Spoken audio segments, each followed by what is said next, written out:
Aquilo que ela pega na minha cabeça até hoje, Desde o começo até o hoje que é ela agora. não mudou. Não, ela não inventou essa coisa de não estou condenando ninguém, de botar bolsa. Salto alto, bolsinha, viajar de lancha. Salto alto, pai, eu vou lhe falar uma coisa. Andar de limusine. No barco. Mas assim, o salto alto, eu tenho até uma certa interrogação. Porque a primeira pombagira que eu vi na minha vida se chamava Tata Mulambo da Calunga. E ela pegava a cabeça de um rapaz chamado Marco Aurélio do Oxóssi, a primeira casa de... Ele era desse tamanhozinho assim, né? Magrinho. A pombagira tinha um sapato alto escarpão vermelho. Mas ela só tinha aquele. Todo ano tinha que consertar, ir no sapateiro, arrumar e tal. E esse menino tinha um problema na perna. Tinha um defeitinho na perna. Ela pegava a cabeça dele, ela sambava com aquele sapato. Ela dava cada pulo com aquele sapato. Então eu fico assim, até que ponto? Porque eles em outras vidas eles usaram sapato. Eu já vi malandro de sapato, pombagira de salto alto, pra mim tá tudo bem. Sim, eles têm que dar uma palavra. Eu acho assim, eles têm que dar uma palavra. Ah, mas é do chão que vem a energia. Sim, do chão que vem a energia. Mas eles conheceram isso. Dona Mulambo, na minha cabeça, ela não se maqueia. Se ela se maqueia na cabeça de um outro, eu vou reclamar, pai. Como uma história tão rica assim, Babalelo, o senhor pretende escrever uma autobiografia contando essa tua história, essa narrativa, já que trabalha com editora? 50 vezes, antes da editora, eu já pensei 50 vezes em escrever sobre a minha vida. Só que, para mim, ainda é um pouco doloroso, porque eu vou ter que falar da uma infância que me deixou marcas muito grandes. E hoje em dia também tenho... assim, a minha vida às vezes é um alto e baixo, sabe, Babá? Tem dia que eu agradeço por cada dia. Mas às vezes é umas pregadas que a vida dá sem sentido, porque eu entro na vida das pessoas, pai, de todo o coração. Eu não quero saber se sou rico, se é pobre, se eu sou tem dinheiro, não tem. Eu gosto do seu e pronto, acabou.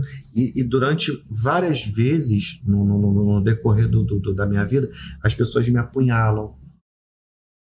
As pessoas, elas viram as costas para mim. Talvez por eu não ser aquilo que elas esperavam, ou ser verdadeiro demais, né? Ou não compactuar com determinadas coisas que eu não acho correto. Só que dói. Porque no momento que eu estou abrindo minhas portas para mim, abrindo meu coração, e você me dá uma apunhalada, isso dói. Então, ter que contar essa trajetória toda, eu não sei se eu ainda estou preparado. Eu conto para eles. Para, de repente, antes de eu morrer, eles mesmo deixar o meu legado contando a minha história. Entendeu? Então, como surgiu essa história da editora, essa parceria que o senhor tem, no caso com a Onira, e você trabalhar com edição? Só para eu ir ali. Tá bom, bom que eu falo sobre... Fica à vontade, pode ir ao banheiro. Gente, olha só, deixa eu falar uma coisa para vocês, enquanto ele vai ali no banheiro e vai responder a pergunta. Você que não pode, às vezes, assistir, porque está trabalhando, está dirigindo, ou está no fone de ouvido e não pode pegar o celular, você pode assistir o Sagrado Podcast através do YouTube Music, onde você coloca o podcast em segundo plano e, com isso, você pode ouvir o podcast, ok? Todos os nossos podcasts, tira-pods, tá? E cortes que estão na playlist, elas também estão no sistema podcast do YouTube, onde você pode assistir no caso, ouvir ou assistir pelo YouTube Music, ok? E falando também a respeito, Flavinho, sobre a nossa grande parceria para aqueles que estão se tornando membros efetivos. Isso aí. Bom, sabemos que determinados membros terão acesso e direito de participar, obviamente, do Sagrado Podcast aqui conosco. Tem aquele detalhe de um ossoro, dependendo de como for, vocês podem estar presentes aqui também, fazendo parte no nosso sofá e que saem interagindo diretamente, fazendo também perguntas e questões diretamente dos nossos convidados. Com certeza, porque você participando, se tornando membro do Sagrado Podcast, dependendo do valor do membro que você se torna, você ainda tem direito a um ossoro com um dos nossos. Marcelo. Qualquer um. Mas corre. Vamos explorar o Márcio? Explorar o Márcio um pouquinho.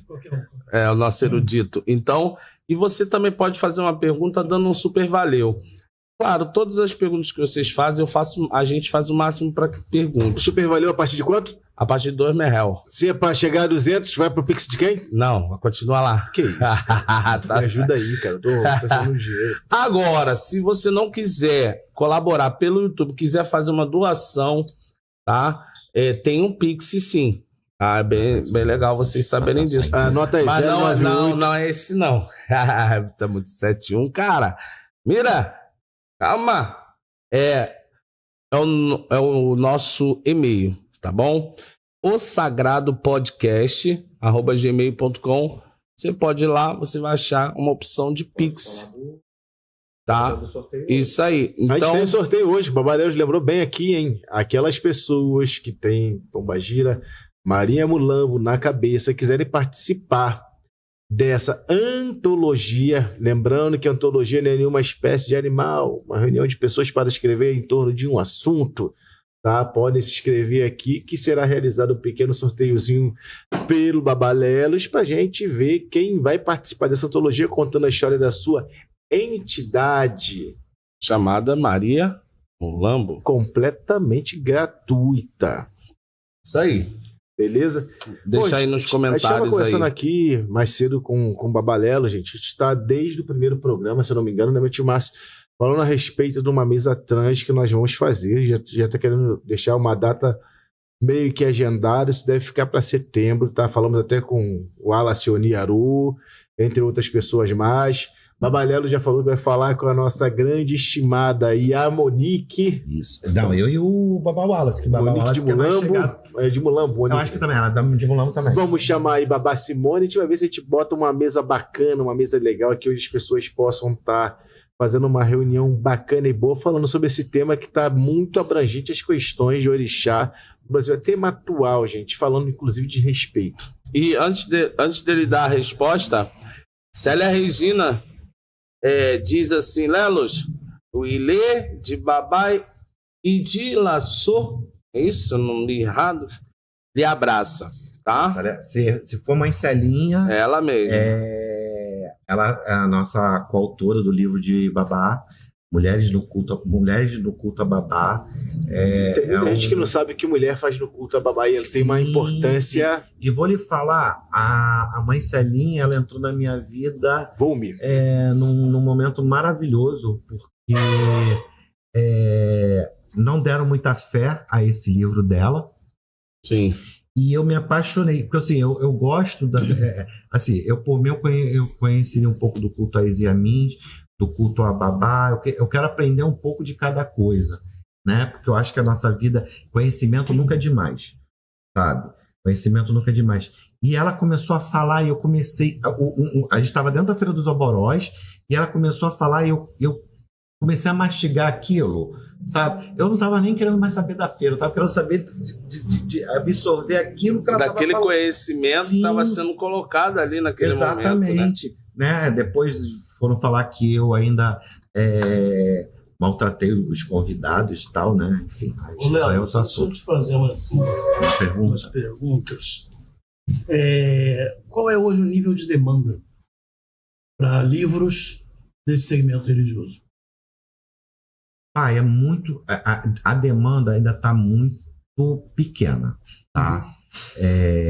Por quê? A gente tem aí umas editoras como a Palas, como a... A Palas é católica, né? Não, a Palas ela tem um circuito religioso afro. Tem umas editoras aí. Só que assim... Vozes. Não, e tem aquela que eu comprei da Maria Padilha, que eu fui até chamado para fazer umas capas de livros para eles. E tem um elefantinho, tem um elefantezinho. Depois eu vou lembrar o nome e falo. Mantra. A Mantra. Madras. Na verdade, a Mantra é Madras. A Madras.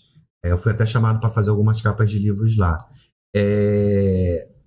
O povo, infelizmente, pai, o povo do Candomblé, eles querem saber de apostila, eles não querem saber de livro. Tá? eles conseguem gastar, e aí, gente, desculpa, é uma verdade, eles conseguem gastar R$300 em baldes de cerveja, mas não querem gastar 50 num livro. É um dado da realidade. Entendeu? Cultural do brasileiro. E aí, isso é muito ruim, sabe? Porque mães e pais de santos estão com tanto conhecimento, estão descendo aos túmulos. Teve aí a pandemia, que tanta gente aí Sim, é verdade. faleceu, deixando uns conhecimentos que poderiam ter sido escritos.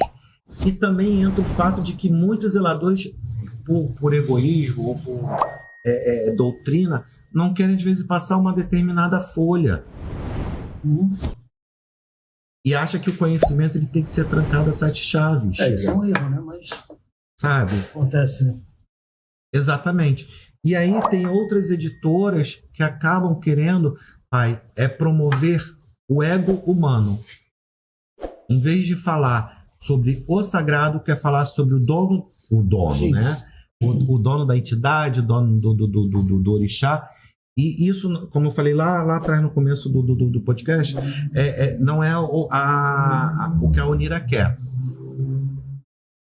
Eu não quero saber o que Xangô fez na vida de Pai Flávio. Eu quero saber quem é Xangô. As qualidades, os caminhos, o que realmente come. Será que só come só quiabo? Esse dia eu estava vendo um vídeo no TikTok, a mulher fazendo o verdadeiro amalá de Xangô feito com inhame. Será que não é legal também trazer... As pessoas às vezes falam tanto de Ifá, às vezes até mal. Mas será que não é legal a gente trazer realmente essa parte para dentro do nosso candomblé? Não, claro. Agrega, né? Agregar? Sim, agregar. Uhum. Então, ter livros falando sobre isso. Não é que o Pai Flávio não seja interessante a vida dele. Sim. Mas a gente pode fazer uma biografia. Mas não é o intuito principal Sim, da editora, agora, né? Sim. Pai Flávio quer fazer uma biografia? Beleza. Eu quero falar sobre Xangô. Não vou falar sobre a sua história com o Xangô. É testemunho bíblico. Testemunho que a gente vai lá na frente e fala, né? Xangô fez isso, Xangô fez aquilo. Não, a gente quer falar sobre o sagrado. O intuito da editora Onira é falar sobre o sagrado. Baseado nisso, qual tipo de tema em específico a editora tem mais receptividade? Então, pai, hoje a gente está muito na parte de guardiões, tá? E já vou deixar bem aqui para se roubarem minha ideia, já está aqui registrado que a ideia é minha. Eu quero falar sobre Seu Tranca-Rua, eu quero falar sobre Dona Cacurucaia, eu quero falar sobre Dama da Noite, Exus esquecido, Exu veludo, Exu gato preto, Exu coruja. E não é possível que nesse mundo ainda não tenha ninguém que não receba mais esses Exu. Ou que não tenha a história. Sete da Lira. O famoso morcego. Então a gente quer resgatar esses Exu. Lógico, de repente não dá para eu fazer uma antologia falando sobre Exu morcego. Mas eu posso falar uma antologia sobre entidades raras. Exu tranca tudo. Exu tranca tudo. Tranca-rua tem que trancar tudo. Tá rindo, Safado? Tranca tudo é o Satrupon. O Satrupon. Não, Exu arranca toco, que também é um caboclo. E quase ninguém vê. Exu Pantera. Isso tem muito, em São Paulo tem. Em São Paulo ainda estão conseguindo segurar. São Paulo e Minas. Porque mistura muito com os cultos de Jurema, esse tipo de coisa que ainda mantém essas entidades um pouco mais... E é bem interessante que as pessoas acham que a Quimbanda, como foi falado, a Quimbanda é forte em Minas. E ninguém dá nada. Vai, roda Minas... Quimbanda. A Quimbanda ela é forte de verdade em Minas. A gente acha que a Quimbanda, Umbanda, é Rio de Janeiro, São Paulo. Não é. É incrível, né? A gente quer falar sobre livros, pai, que causam uma certa polêmica.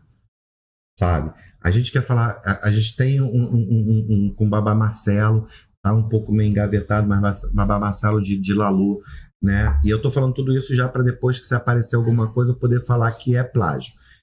A gente tem um livro sobre Quimbanda com Babá Marcelo. Tem com Mãe Celinha falando sobre mulheres dentro do culto a Babá. Temos com Mãe Jaque, que Mãe Jaque, embora seja uma Yanifá, ela tem o culto dela de Omolocô, que é uma raiz que tem e deve ser respeitada, entendeu?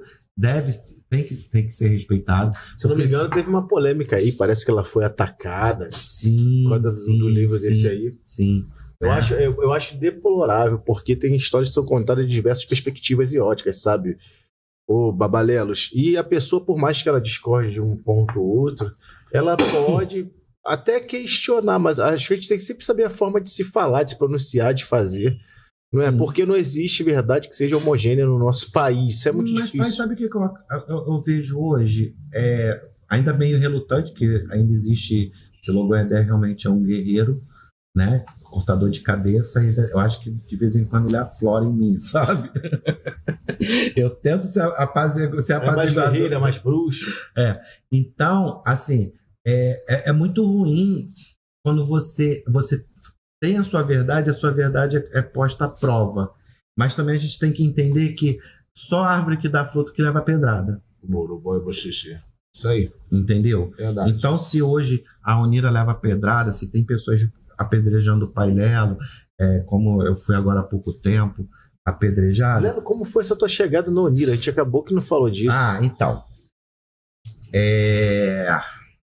Como eu falei para o senhor, tem uma entidade chamada Dona Sete Rosa Vermelha.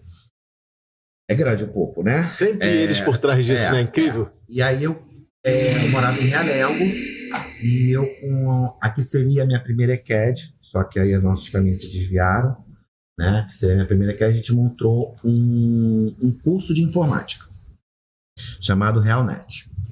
E aí veio um pessoal lá da Castelo Branco pedindo ajuda, um patrocínio, e aí a gente não entendia nada de Photoshop, nada de Core, nada de nada. Mas o Pai Lelo foi lá no Photoshop, eu tenho até hoje esse kartzinho. Foi lá, mexeu, fez o card. Mandou para a gráfica, deu tudo errado, teve que voltar, porque eu não sabia nada de CMYK, ele não sabia nada de nada. Não sabia nada de nada, pai. CMYK. CMYK. Como eu apanhei de CMYK na minha vida. Até que eu consegui. Logo em seguida o cara, não, porque queria fazer um outdoor. Aí fui lá para o Lelo lá fazer o outdoor. Aí quando eu passei na frente da Castelo Branco, eu vi aquele outdoor, eu falei assim, eu quero isso para minha vida. Eu tive uma briga com Karina, não foi com Karina, foi com o marido dela, o ex-marido dela. Saí da escola, do curso, que a gente era sócio. E minha pombagira pegou minha cabeça e falou assim, pode ficar despreocupado que agora eu dou caminho para ele. Comecei a estudar, comecei a trabalhar no Colégio Baense fazendo vetorizando imagem. Era mapa, era um monte de coisa. E ali, pegando um pouquinho de diagramação que era no antigo PageMaker. E você só podia dar Ctrl-Z 2 vezes. Tá? Você só podia dar Ctrl-Z 2 vezes. Era um saco, né, pai? E ali, eu saí dali, fiquei 2 anos, fui para uma agência de publicidade, onde o Emílio, não sei se ele é vivo, mas me ensinou muito de Core. O que eu sei hoje de Core, eu agradeço aquele homem. Ele me ensinou tudo, né? Saí de lá, fui para o GPI. Fiquei 6, 7 anos dentro do GPI. Trabalhou muito com instituição de ensino. Fazendo material, não só material didático, mas como o antigo Globinho. Eu nem sei se existe ainda hoje o Globinho. Eu acho que existe. Existe. Mas tá no online, não? Deve estar online. Então tinha uma parte do Globinho que tinha uma parte do Globinho que era coisas de português, matemática, história, né, para pré-vestibular. E quem fazia isso era eu. O professor mandava para mim, a gente botava lá, a diagramação do Globinho era horrível, mas estava lá, tem até algumas imagens que tá lá como Lelo Oliveira, né, meu nome dentro do jornal O Globinho. E aí, eu consegui ser chamado para uma editora de livro jurídico, a Lumen Juris. E aí eu comecei a trabalhar com livros. Eu acho que eu fiz ali praticamente mais de 1000 livros jurídicos. Uns foram para Alemanha, outros foram para fora do país. Ou seja, tem know-how, você sabe o que está fazendo. Aí saí de lá, fiquei um tempo trabalhando sozinho, voltei, fui trabalhar na Alta Books, fazendo o que, não sei se vocês já ouviram falar, na Fordames, que hoje é Paraleigo, aqui no Brasil é Paralei, e fazendo também muito livro de empreendedorismo. Só que eu queria fazer livros, pai, que fossem fora desse nicho. Eu queria fazer livro de conto, eu queria fazer livro de história, né? Como todo bom leitor. Sim, eu queria fazer livro de história. E aí eu comecei a trabalhar para outras editoras. Eu comecei a trabalhar sozinho, independente, para outras editoras, como produtor editorial e gravador. Peguei seu Ney Suassuna, que ele vem a ser primo de Ariano Suassuna. Ney Suassuna, que era dono do Colégio Anglo-Americano. Sempre trabalhando na área de ensino. É dono. Foi senador, Ney Suassuna. Ele é senador e ainda é dono do Anglo-Saxônico.